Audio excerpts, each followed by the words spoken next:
Today on the Matt Walsh Show, a school in New York encourages its white students to be white traitors and white abolitionists. We'll talk about how this is only one of the ways in which our culture instills self-loathing in people, especially children. And in our 5 headlines, the media starts to update its reporting on the death of Officer Brian Sicknick.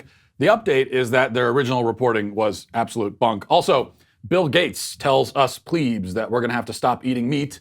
So says him. And for our daily cancellation, we'll discuss the story of the father who sent out a few bad tweets and then ended up with Child Protective Services showing up at his house because of it. All of that and much more today on the Matt Walsh Show.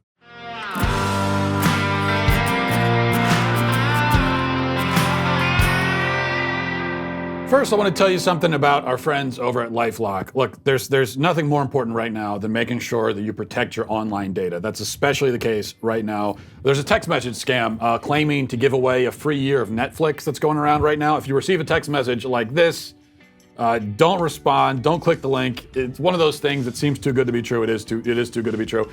It's a scammer trying to get you to log into a fake website to steal your information and your credit card. It's why it's so important to understand how cybercrime and identity theft are affecting our lives. Every day we put our information at risk on the internet. In an instant, the cybercriminal can harm what's yours, your finances, your credit, your reputation.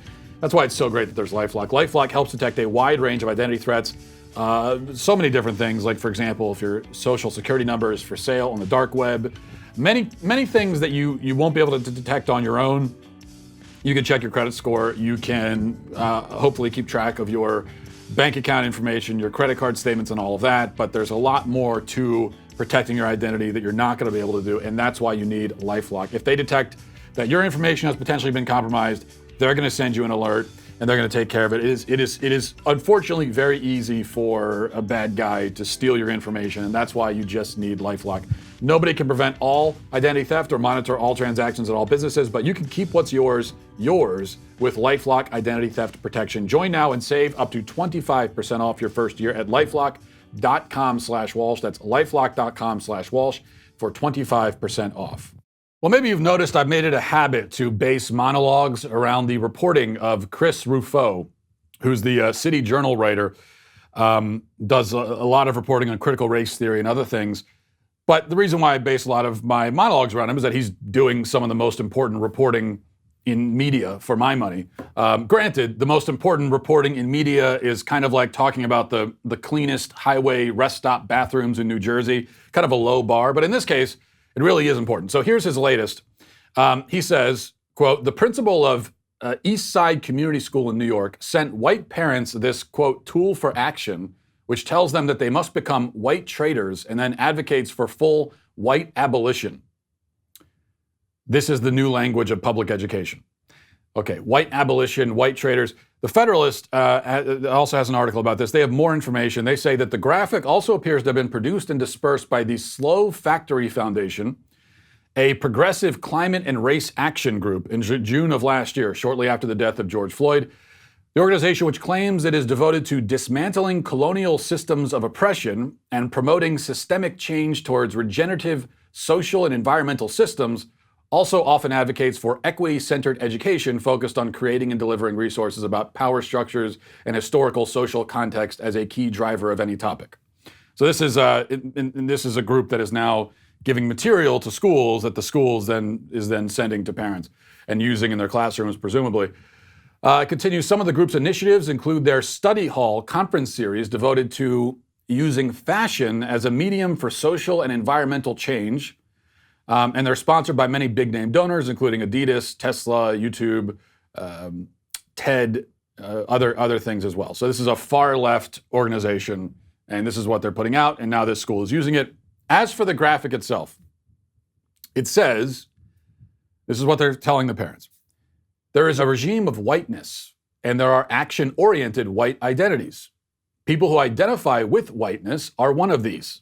It's about time we build an ethnography of whiteness, since white people have been the ones writing about and governing others. All right, if that makes sense, which it doesn't. But then there's kind of the illustration to maybe help us make a little bit more sense of it. We're given sort of a dial which goes from red to green, showing us the different white identities.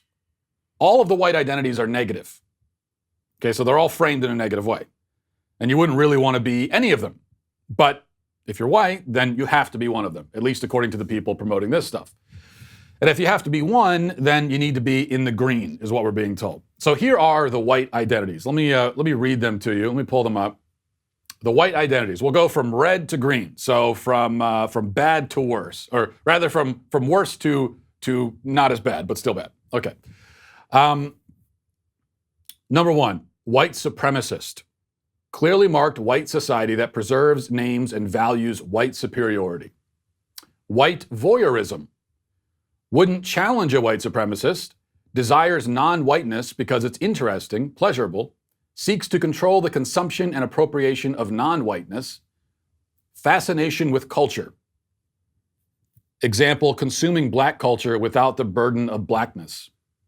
Okay, so I guess, for example, a white person who listens to rap music is a white voyeur.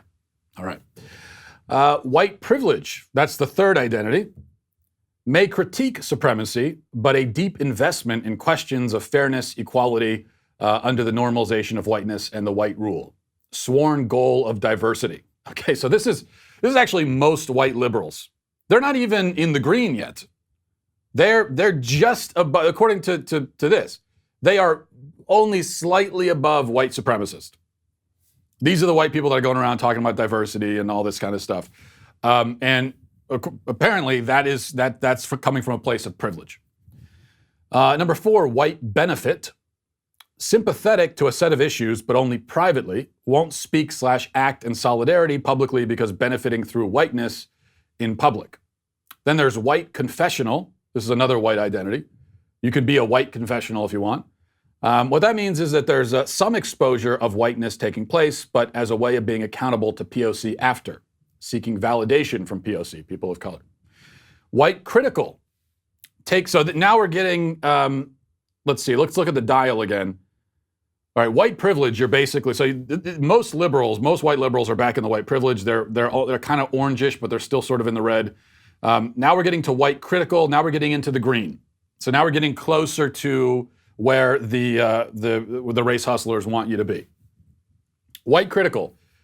Take on board critiques of whiteness and invest in exposing / marking the white regime, refuses to be complicit with the regime, whiteness speaking back to whiteness. Then 7, white traitor. Now we're really getting there. Actively refuses complicity, names what's going on. Intention is to subvert white authority, and tell the truth at whatever cost.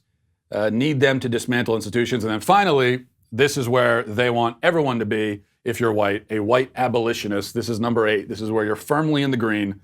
And a white abolitionist is changing institutions, dismantling whiteness, and not allowing whiteness to reassert itself. All right. This is, of course, racist in the extreme. There's probably no reason to belabor that point. Those who know it's racist don't need it explained to them. Those who don't recognize it as racist immediately are hopeless anyway, or at least they're going to require a much longer explanation and a much longer argument than I can provide here. So instead of talking about the fact that this is absurdly racist, which it obviously is, and that this is a form of racism that is widespread, indeed systemic in our culture, instead of talking about that, I'd like to pull back and take a kind of panoramic view of the situation, if I could. Because this is just one way that self-loathing is instilled in the population, especially in children. Yeah, this was given to parents, of course, because this is the message that they're sending to everybody. But only imagine what the kids in school, if the parents are being told this, only imagine what the kids, whenever they end up back in school, are going to be told. And this is only one of the ways. It's not the only way that self-loathing is instilled. And it's not like you escape the self-loathing by being another race, because that's not going to happen either. Boys of all races are told that they're toxic, that they're infected with toxic masculinity, that their masculinity is yet another thing that has to be purged and deconstructed and destroyed. So think about already, now imagine a white boy being subjected to this kind of thing in school. They're just toxic down the line. Toxic whiteness, toxic masculinity. Everything about them, they're told, has to be deconstructed. They should hate everything about themselves. And for girls, it's the same, though it's not quite as explicit. Now, with boys in our culture, they are explicitly told to hate themselves. Girls, not quite as explicit, but they're still the same kind of message. A girl who finds, quote, traditional femininity appealing, who dreams more of being a mother and a wife than, say, a businesswoman, is told to reject that, to hate it. Boys and girls together are taught to be suspicious of their parents, their families, their history. They're taught to hate their country. They're taught to hate everyone who came before them, all of those ignorant bigots who made them and raised them. And it's not like the message to non-white people and non-white kids is positive either, because they're taught that they're victims and that they will never not be victims, that they need to be rescued, that they're helpless. And there's a lot of self-loathing that comes with that as well. So just think about this. Think about what we're doing. See, we thought that the problem was the opposite, right? This is the way that we've talked about it for so long. We thought that self-love and self-esteem were being overemphasized, and they are. But the self-love that kids are conditioned into is very specific and very shallow and weird and backwards. So they're taught to embrace their vices, their sins. They're taught to define themselves by their sexual proclivities. They're taught to reject their biological sex and invent some new kind of gender for themselves. But underneath all of that, when you get down to the bottom of it all, we are not turning kids into overconfident narcissists, not at all. We may be turning them into narcissists in a certain way, because anyone who's focused intensely on themselves and can't see outside of their own interests, can't think about anything other than themselves, that's a narcissist. But just because you're thinking about yourself and you're focused intensely on yourself doesn't mean it's in a positive way. So we may be turning kids into narcissists in a certain way, but self-loathing ones. Self-loathing narcissists. We live in a culture of self-loathing narcissists. We're raising generations of self-loathing narcissists. Because that's the message that's being sent at the deepest level, right? Hate yourself. Hate who you really are. Reject it all. If you're a white boy going to school and totally exposed to modern culture, especially if you don't have a family, if you don't have parents, they're going to insulate you to some extent from that, then forget about it. It's nothing but self-loathing all the way down the line. But it's not just white boys, it's everyone to some extent. Hate who you really are, reject it, be something else, be someone else. Be who we want you to be, who we think you should be, not who you actually are. And then we wonder. We wonder why our kids are depressed and suicidal. Well, it's no mystery. It really isn't. Let's get to our 5 headlines.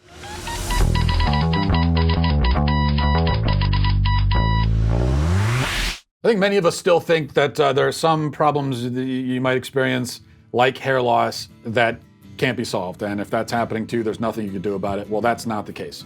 80 million men and women in the U.S. experience thinning hair, yet it's still not openly talked about, which can make going through it feel scary and stressful, and that adds to the problem. Millions of Americans experience thinning hair. It's common, it's normal, but again, it's not something that we're talking about, and it makes it a lot harder. And it also means that people might not find out about something like Nutrafol. Nutrafol is formulated with potent botanicals to help you grow hair as strong as you are, and it's physician formulated to be 100% drug-free. On top of thicker, stronger hair, without lasers or chemicals, Nutrafol's ingredients may also get you, help you get a handle on better sleep, stress response, skin, nails, libido. Visit Nutrafol.com and take their hair wellness quiz for customized product recommendations that put the power to grow thicker, stronger hair back into your hands. Does it work? Yes. In clinical studies, Nutrafol users saw thicker, stronger hair growth with less shedding in 3 to 6 months. Whether you're experiencing thinning or not, you deserve hair as strong as you are. Nutrafol can help you achieve your best hair growth naturally, and you've got to try this out. You can grow thicker, stronger hair and support our show by going to Nutrafol.com and use promo code Walsh to get 20% off your first subscription. That's their best offer available anywhere. You can get that right now, plus free shipping on every order. Get 20% off at Nutrafol.com, code Walsh. That's their best offer anywhere. Again, 20% off, Nutrafol.com, spelled Nutrafol.com. Promo code Walsh for hair as strong as you are. Before we really get into the headlines here, this is one that I didn't have planned. I didn't have written on my sheet of headlines because I just saw it right before we went on the air. Rush Limbaugh has died at the age of 70 from lung cancer. It feels sudden somehow. It still feels sudden, even though we knew for months now that he'd been diagnosed and he talked about it openly. Still, in some way, to me anyway, it feels sudden. And I guess that's the way it goes when you have a man of such consequence, a true legend and pioneer and icon who dies, someone who is really, in every sense, irreplaceable. When they die and leave behind a hole that cannot really be filled. He was a man of consequence. And no matter how you feel about his politics, you should be able to respect that at least. I know that's not the way it goes now in our culture. You know, we don't admire and respect great men and women, but we should, even if you disagree with them. To be a true original, which he was, in a world of copycats, and he spawned a whole generation of copycats. You know, one other thing I want to say here is that obviously you've got these vile ghouls online who are already celebrating his death and dancing on his grave and all of that, and we knew that was going to happen. But what I really wish we wouldn't do as conservatives, and especially conservative media, is amplify that, because you know the trolls. The reason that they're doing that is because they want attention. So let's not give them that attention. That's what I would rather do. I'm not going to sit here and read, oh, you're not going to believe what this Twitter user said about Rush Limbaugh. I'm not going to do that, because that's what they want. That's what they would want me to do. It's what they want all of us to do. You know, the other thing about Rush Limbaugh that I've been thinking about even before this news is that he faced his own mortality and his own death with courage and dignity. Another thing you should be able to respect regardless of politics. And he talked about it openly.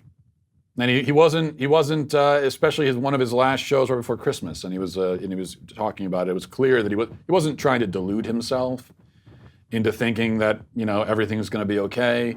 He knew the end was coming. He just doesn't know exactly when, but he knew it was coming. And he faced that with courage and dignity. And that's, again, not something that you can say about everybody. And I suspect that a lot of the trolls who are dancing on his grave and having a good laugh, when their time comes, they will not face it with the same courage and dignity that Rush Limbaugh faced his own. Something to think about before if you're considering celebrating anybody's death or laughing about it like it's a joke. You know, we're all mortal. We're all going to join Rush Limbaugh and all the other billions of people who have died.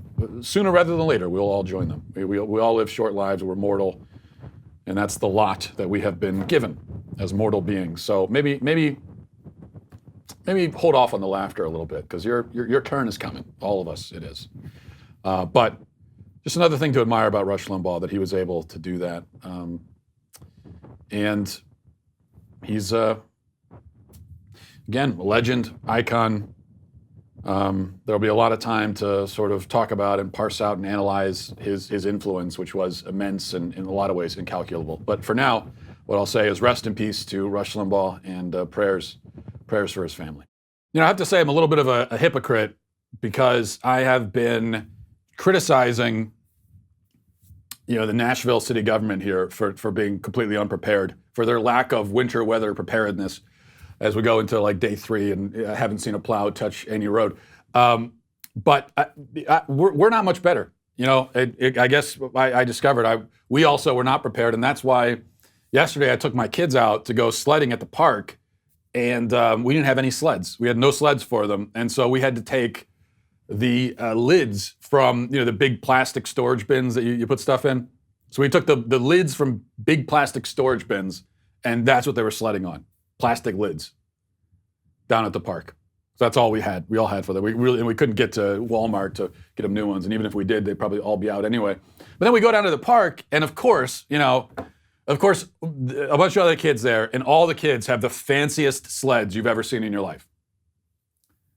So, you know, nobody around here has a shovel or salt for their sidewalk, but they do have $70 sleds. And I have to say, I was experiencing a lot of Sled envy and a lot of Sled shame at the same time. My kids, not so much. They were having a grand old time on their lids. So that's good. Kids are very simple, which is nice. Okay, number one, this to me is a pretty big deal. Reading from the National Review, a column by Andrew McCarthy, it says, a few days ago, the New York Times quietly updated its report published over a month earlier, asserting that Capitol Police Officer Brian Sicknick had been killed by being struck with a fire extinguisher during the January 6th riot. According to the update, this is the New York Times, this is their update, new information has emerged regarding the death of Capitol Police Officer Brian Sicknick that questions the initial cause of death provided by officials close to the Capitol Police. As I detailed in a column last week, McCarthy says, what the Times calls new information actually began emerging the same day the paper filed its January 8th report. And then the column goes on to say that there were reports as early as January 8th, so that is less than 2 days afterwards, saying that Sicknick may have died of a stroke. And as no evidence has emerged for any other theory, the stroke idea seems extremely credible at this point, which means that his death didn't necessarily have any connection to the riot whatsoever. In fact, it seems to me, again, because there's no other evidence for anything. We have the reports initially saying it was a stroke. But that hasn't been confirmed yet, as far as I'm aware. And we were never told anything officially about the medical exam or the autopsy report. But if he was beat to death, bludgeoned to death, at this point you would expect there to be some kind of evidence for it, some sort of arrest that had been made, and that hasn't happened. So this seems very credible that it was a stroke. Was it a stroke somehow connected to the riot? Did the riot trigger something? I mean, it's possible. It's also very possible that it's a coincidence that there was a riot and he happened to suffer this medical emergency after the fact.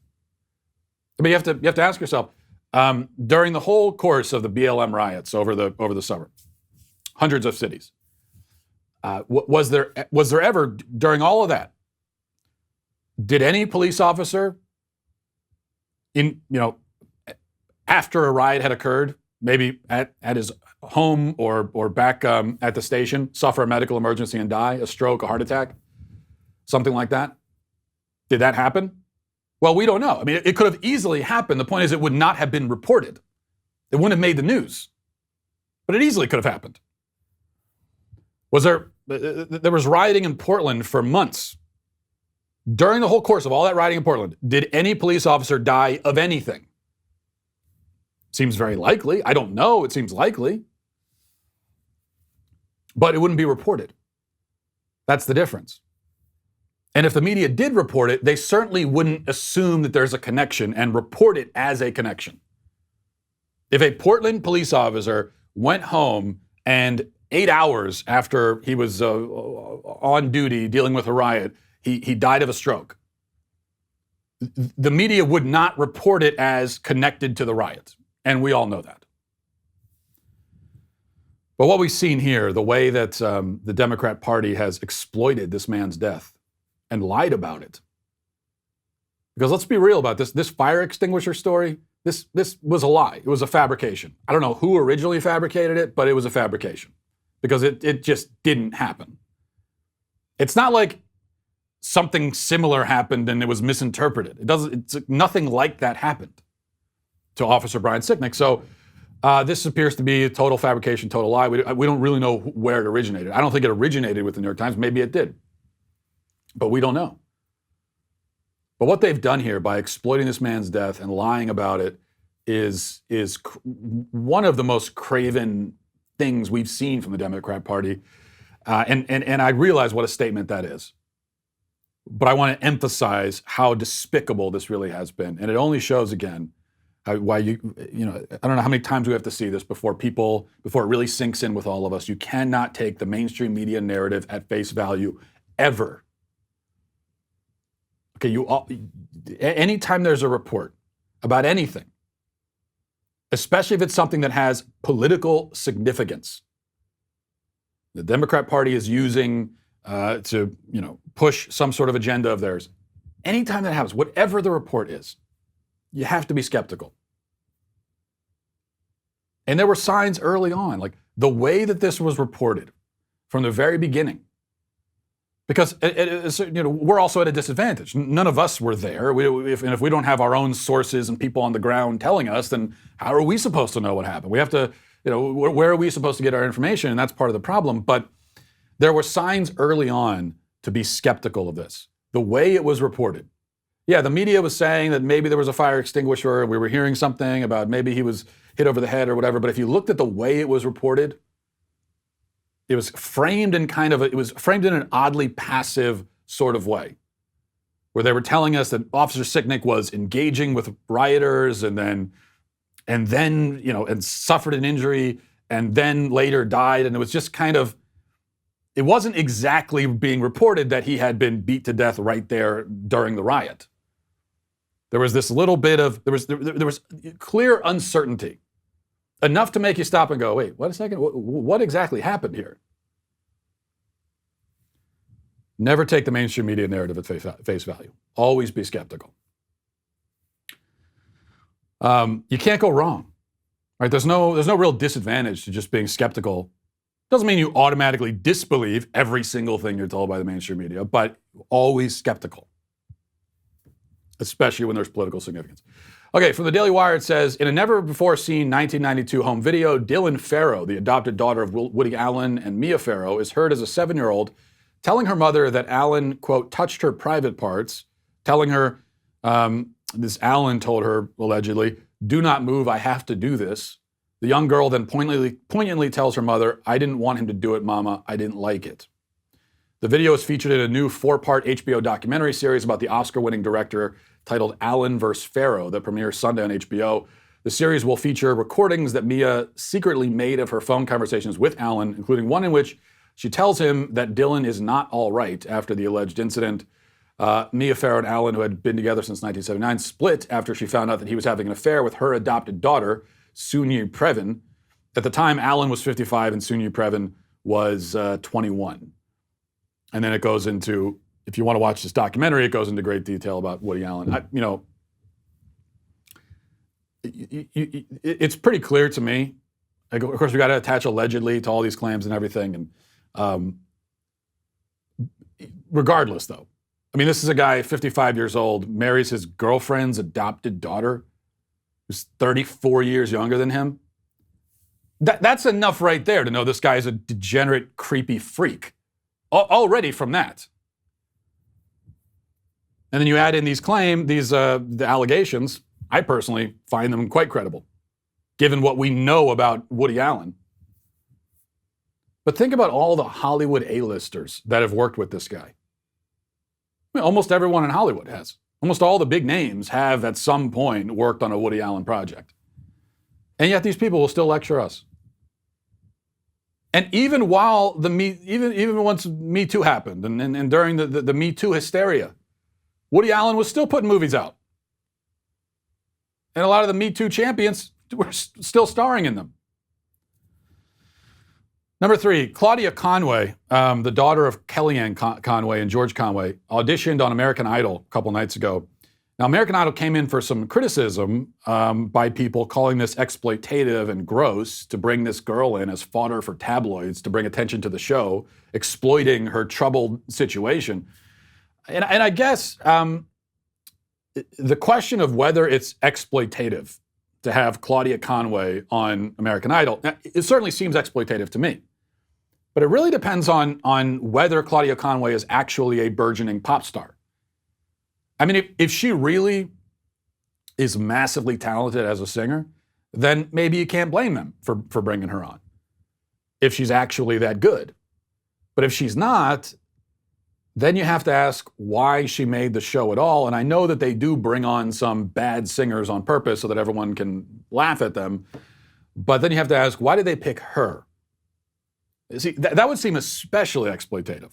If she's not a very good singer, and she wants to be on American Idol, and she's only famous because of this deeply troubled, disordered family dysfunction that she's a part of, and you bring her on the show, well, that's extremely exploitative, isn't it? So that's what it really comes down to for me.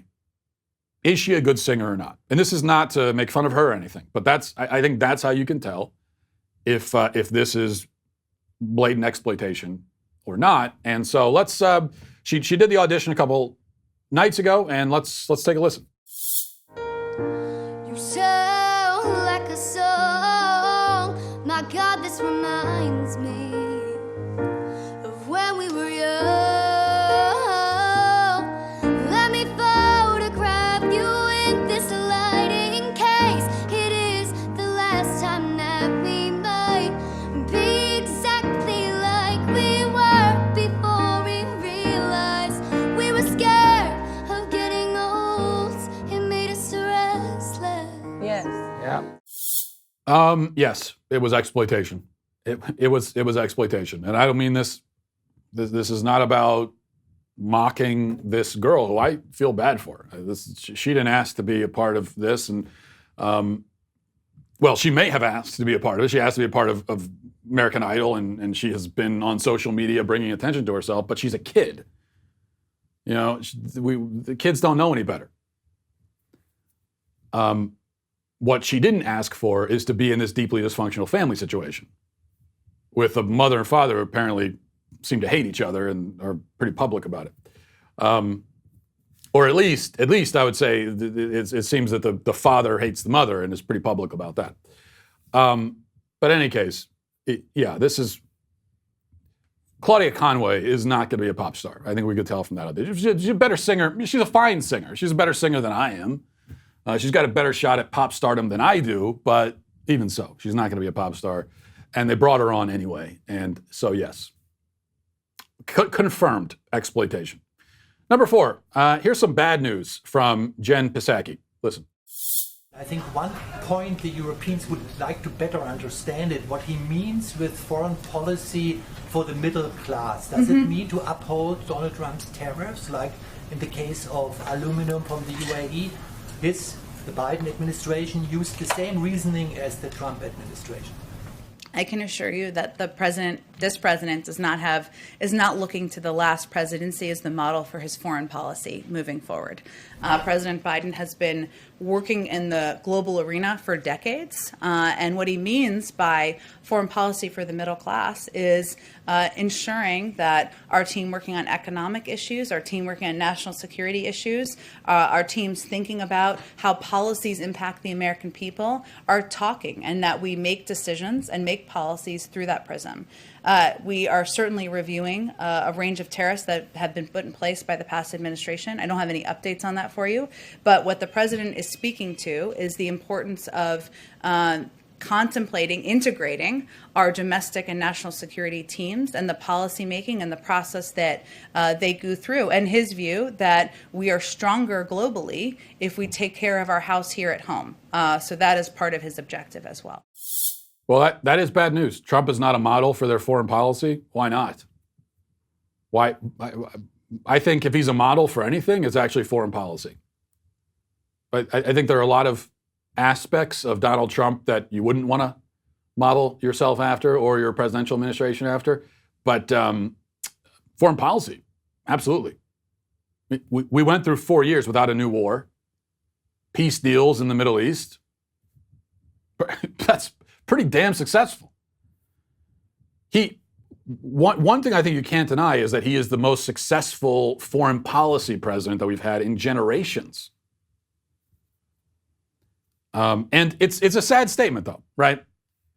Because the main thing that makes him such a great foreign policy president and makes him so successful is simply that he didn't start any wars. And so it's unfortunate that the bar is that low, that all you have to do as a president is not start a disastrous war that claims thousands of lives and billions or trillions of dollars. Like, that's all you have to do is not start a war. But that's where we are. And he did get over that bar. He cleared that bar quite easily. And I think he deserves a lot of credit for that. So yes, I would like to see the Trump foreign policy emulated. But we won't. Now we're going to go back to the more traditional foreign policy, which means droning random villages overseas, starting wars, trying to spread democracy to people who have no interest in democracy whatsoever. That's what we're going to get from Joe Biden. And also another thing from Jen Psaki I want to play for you. More bad news, I'm afraid. She was asked by someone on Twitter how she plans to help small businesses. Or rather, how does Biden plan to help small businesses? Does the administration have a plan in place? What are they going to do for all these small businesses that have been devastated by the lockdowns? And here is her answer. What is President Biden doing for my small business? First and foremost, he nominated a woman to lead the Small Business Administration who formerly worked there. Second thing is he signed an executive order to make it easier for minority-owned small businesses to get access to the funding that they need. And third is that in the American Rescue Plan, there's currently about $60 billion to help a range of small businesses get access to additional funds. So did you get that? The first two things. Number 1 and 2. First thing, he nominated a woman. And also he's going to help minority businesses. Great. Well, so you're a white male business owner? Guess you're out of luck. All business owners are really out of luck when it comes down to it. This is how, because think about it, this was not an off-the-cuff answer that Jen Psaki gave at a press conference. This was something that they shot ahead of time and put a little production behind and then released. So this is how they presented it on purpose, which shows how incredibly out of touch the left is. Democrat politicians are. That they actually thought the average small business owner would hear that answer and be happy with it. They really thought that the average small business owner who is watching their life's work fall apart in front of them will take solace in the fact that, at least a woman was nominated to lead the Small Business Administration. That's what they think. They don't understand how a normal person's brain operates. That is, how it operates in a rational, logical kind of way. And the rational, logical conclusion is that I don't give a damn if you get what gender is leading what administration or what agency in government. What do I care about that? These policies have destroyed my life and my business. That's what I care about. Doesn't make it any better because there are more women in the administration now. They do not understand that. They don't understand it. They don't have brains that work. They don't have normally functioning brains, and that's the problem. Number 5, from the Hill, it says, Bill Gates recently said that he believes rich nations would help the global fight against climate change by consuming only plant-based meat products instead of beef. In a recent interview with Technology Review, Gates discussed his new book, How to Avoid a Climate Disaster, and emphasized the benefits rich nations could produce by moving to 100% synthetic beef. He says, I do think all rich countries should move to 100% synthetic beef. You can get used to taste difference, and the claim is they're going to make it taste even better over time. Yeah, no thanks, Bill. I don't think I'll be doing that. I don't think I'll ever be doing that. I'm going to stick with the regular beef. And also, I don't really give a damn about your opinion about anything. We're hearing a lot from Bill Gates these last few months. But no one ever stops to explain why we should actually care what he thinks about anything. I understand that he's rich and he was successful with his business. Good for him. But why should I care what he thinks about what I eat? Why should I care what he thinks about the virus mitigation strategies? Why should I care what he thinks about the climate? That's the part that's always left out. When Bill Gates is brought in for an interview, or Bill Gates sits down for a written interview, or they write another article about what Bill Gates thinks, nobody ever stops and says, oh, by the way, here's why you should care what this guy says. Until they explain it, I'm going to continue not caring, unless they can give me some really good reason why I should. And as far as Bill Gates' own diet, I have no idea. He might be a vegetarian himself. But I would not be surprised at all if that guy's eating, 6 hamburgers a day while telling the rest of us that we're going to have to move to the plant-based stuff. And, we'll get used to the taste. You'll get used to the taste. I won't. I'm not going to worry about that because I'm Bill Gates. But you'll figure it out. What do you need good taste for? Why do you need good food? You don't need that. Just another basic joy, basic pleasure in life that you don't need. I mean, I'll have all the joys and pleasures for myself, but you don't need it. That's the attitude. Shut up, Bill. Shut up. That would be my response. Let's go to reading the comments now. Some of the comments under the show on YouTube from yesterday. And if you want me to read your comment, all you have to do is leave one, and that's a good at least puts you in the running. You can't win if you don't play, as they say. This is from Walt G. He says, a little thought experiment. An alien civilization has the technology to detect life on Earth, the ability to travel light years using incredibly advanced technology. They overcome all of these obstacles that we still can't fathom. They achieve these things, get here, and crash. Yeah, I do think about that when we hear about the documents outlining all of the UFO material that the Pentagon has tested. And again, of course, UFO doesn't, when the Pentagon talks about UFO, or I guess now the word they use is UAP, unidentified aerial phenomenon, they're not saying that it's a space alien. They're simply saying they can't identify it, they don't know what it is. And we talked about yesterday the hundreds of pages of documents that they released, Freedom of Information Act request, talking about the unidentified flying objects they recovered and tested. And apparently, allegedly, some of this stuff has material that functions in a way that is unknown to mankind as far as we know. Metal that can be bent, is basically indestructible, but it can be bent in all these different shapes, and then will snap back into its original shape, that kind of thing. And yeah, I love these stories. I do find them very interesting. I do think we should at least entertain the idea that maybe they are extraterrestrial in origin. But then I also think, man, all of these super advanced civilizations coming here and then they crash. There's something about that. There seems to be a little bit of a disconnect. I don't know. Aaron Peacock says, grown men that take baths also sit down when they pee. I agree, Aaron. I absolutely agree. I'm very anti-bath. Matthew Milscal says, Matt, I am single right now, and I can tell you that it's awful trying to find someone. I thought being able to go to college would be my chance to meet someone, but instead I get to spend my time behind a computer screen.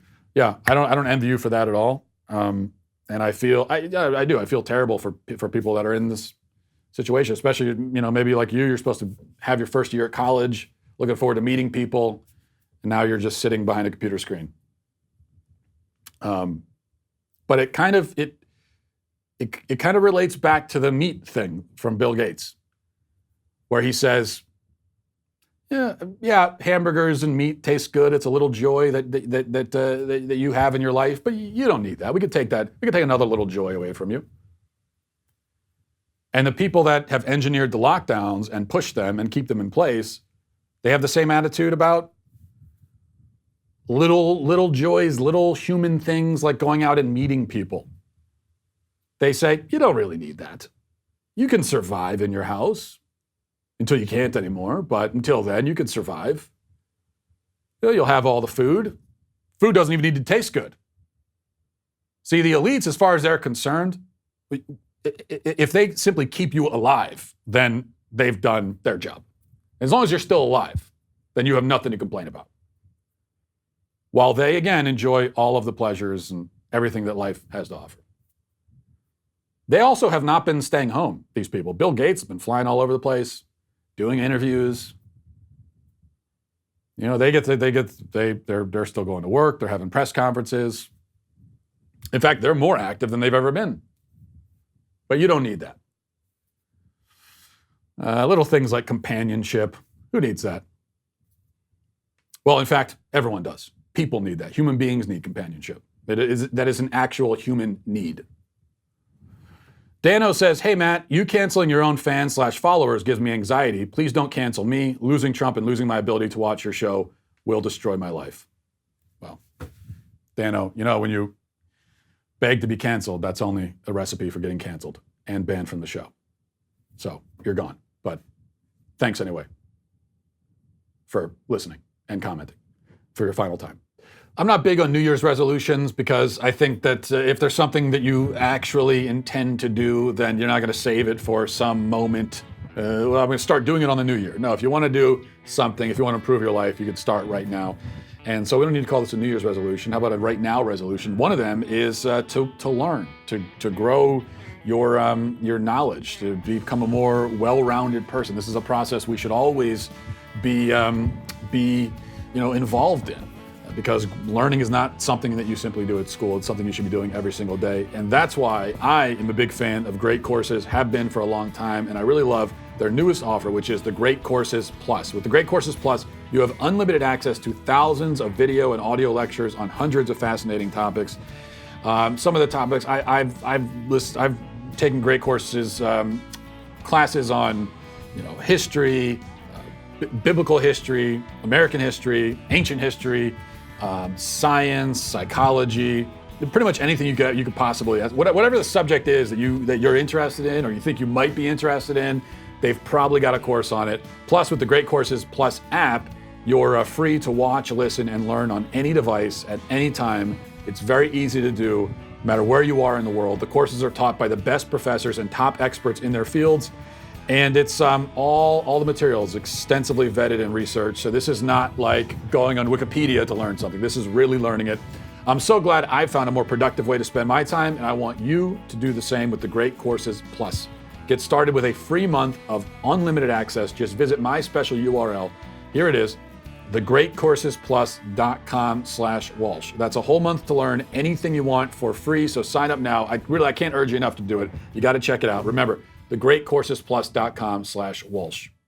And one other thing to mention here, as I'm sure you know, actress Gina Carano, that is, has been making her way through the news cycle recently. She was canceled for being a conservative. That's the real reason. They come up with other excuses for it, but her real offense is that she's a conservative actress, very successful. She was on the hit Disney Plus show, The Mandalorian. Now she's been dropped because of the cancel culture mob. Well, we at the Daily Wire, we've been talking about fighting back, not always playing defense, but playing offense too and fighting back. And that's why we just announced a movie deal with Gina. That's correct. She'll be developing, producing, and starring in an upcoming film that will be released exclusively to Daily Wire members. We've all said it, conservatives need to do more than complain and critique. We need to actually stop running away from the culture and start creating culture ourselves, and that's what we're doing. And we're going up against Disney Plus. They've got $8 billion to spend. We have you. That's our secret weapon. So join us today in the fight to take back our culture. Go to dailywire.com/subscribe and use code GINA. That's GINA to get 25% off your membership today. Now let's get to our daily cancellation. It's really impossible to remember all of the fake and frivolous controversies that the internet has given us. That's part of the fake and frivolous package, I suppose. They're also forgettable. But one such controversy has stood out and will be remembered, at least by me. That's the controversy surrounding the man who is known now as Bean Dad. Now, some background, John Roderick is a musician, podcast host who became infamous on Twitter last month after he tweeted out a thread detailing his daughter's experience with a can opener. Now, in a long, very unnecessarily long story, he explained that his daughter wanted to open a can of beans, but rather than do it for her, he had her figure it out for herself as a kind of teaching opportunity. And he says it took her hours trying to open the can before she finally did it. And he posted this as sort of a congratulations to himself for being a good dad. But the world and Twitter didn't see it that way. The thread went viral. People were outraged. They accused him of abuse, psychological abuse, emotional abuse, physical abuse. They said that he was starving his daughter. They said that he's a horrible person, et cetera, and so forth. Then they started digging up his old tweets, of course, and next thing you know, he's not only a bad father, abusive, but racist too. So he's racist and abusive. All of this stuff happened, and eventually he apologized and deactivated his account, but it was too late. Meanwhile, back in Realityville, it's obvious that the story was an exaggeration. The girl was not working on a can of beans for hours. Give me a break. And even if she was, it's not abuse. Presumably, she's not malnourished. He is feeding her. He never said that her continued access to food was predicated on her ability to get the can open. He didn't say that. So even if he was being a jerk about the can, whatever. Calling that abuse is insane. And look, I have never been in a situation where my kids were trying to open a can for 6 hours, so I've never done that. But all of us as parents, we have moments where our kids ask us to do something, and we could do it for them. It would be very easy for us to do, but for whatever reason, we just don't feel like doing it, and so we say, no, look, you figure that out for yourself. I'm not doing it. So all parents have moments like that. And it's good to have moments like that. It's good for the kid to have to figure something out. 6 hours opening a can is a little bit excessive, but even so. So there was no abuse here, and Bean Dad's real crime, if he committed one, was in being a tool who tries to, brag about his own excellent parenting on the internet, or what he thinks is excellent parenting. And if that's the crime, then that's the one he committed. But that doesn't make him a child abuser, right? Or so I thought. An update on this story from Reason, written by Lenore Skenazy. It says, Roderick recently divulged a new wrinkle in the story, which makes it clear that it was not just an online kerfuffle. For his afternoon of bean withholding, Roderick actually earned a visit from the Child Protective Services. In Roderick on the Line, his weekly podcast with Merlin Mann, Roderick said, "A dozen people reported me to CPS and they were obligated to come interview my family and interrogate my daughter. Thankfully, the CPS visit went well. They were wonderful," said Roderick, "and they were just doing their jobs."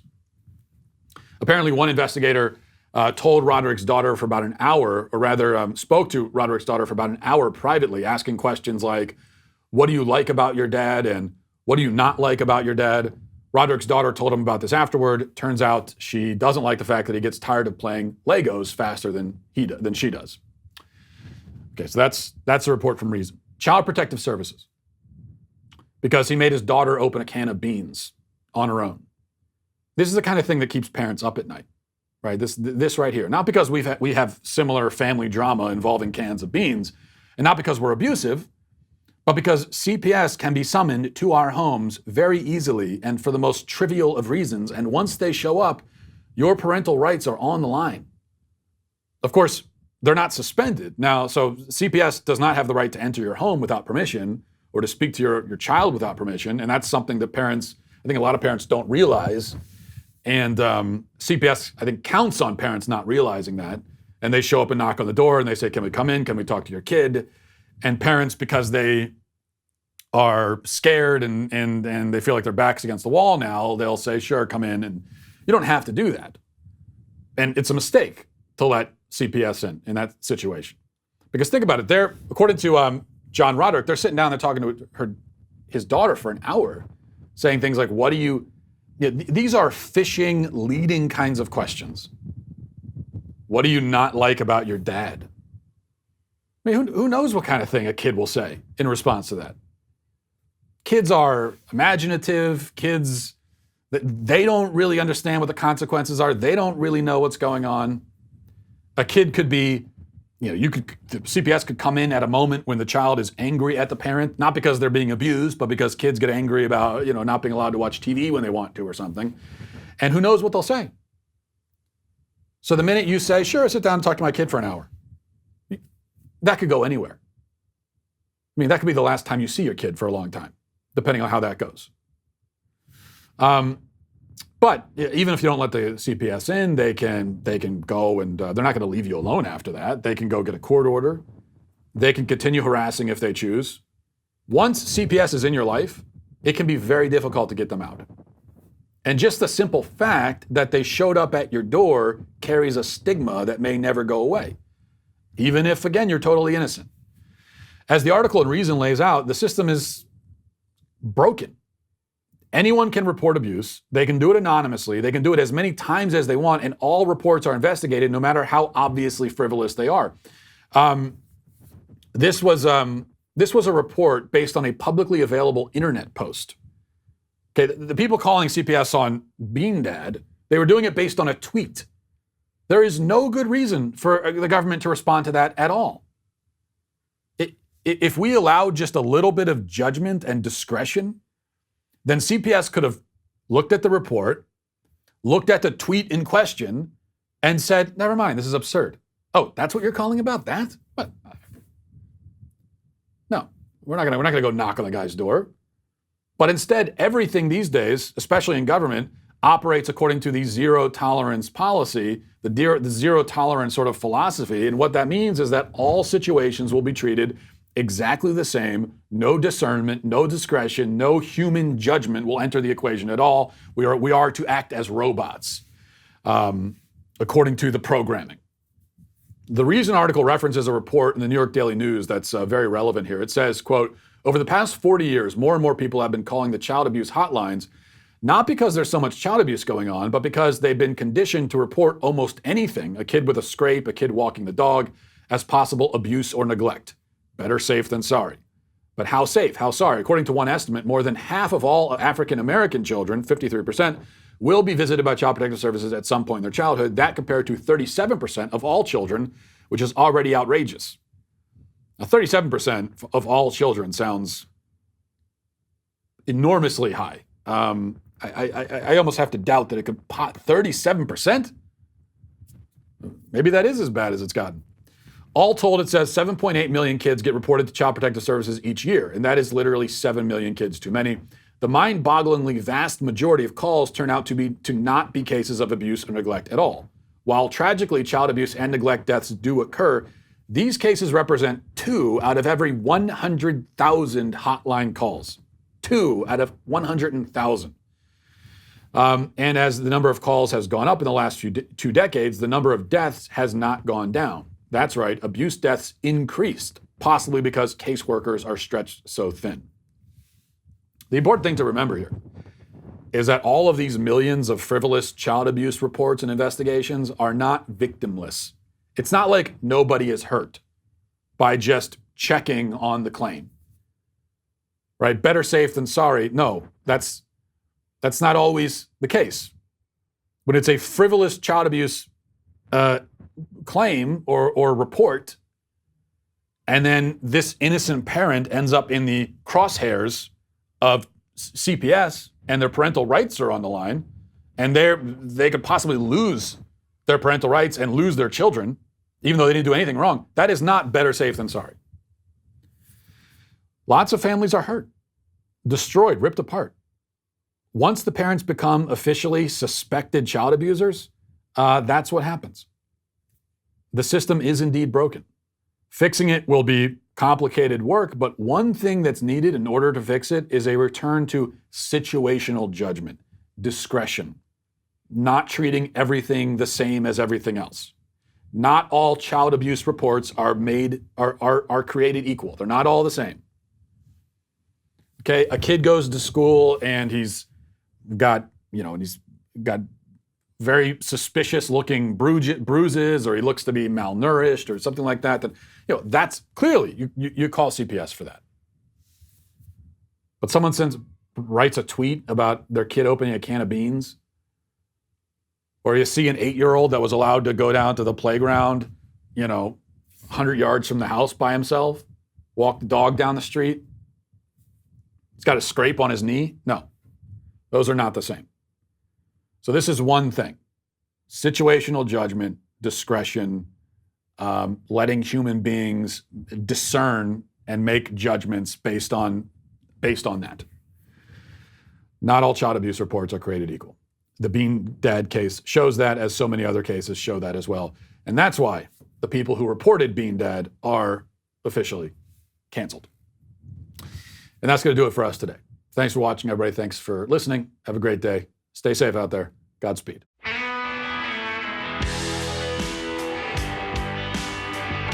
The Matt Walsh Show is produced by Sean Hampton, executive producer Jeremy Boring. Our supervising producers are Mathis Glover and Robert Sterling. Our technical director is Austin Stevens. Production manager Pavel Vodosky. The show is edited by Danny D'Amico. Our audio is mixed by Mike Coromina. Hair and makeup is done by Nika Geneva.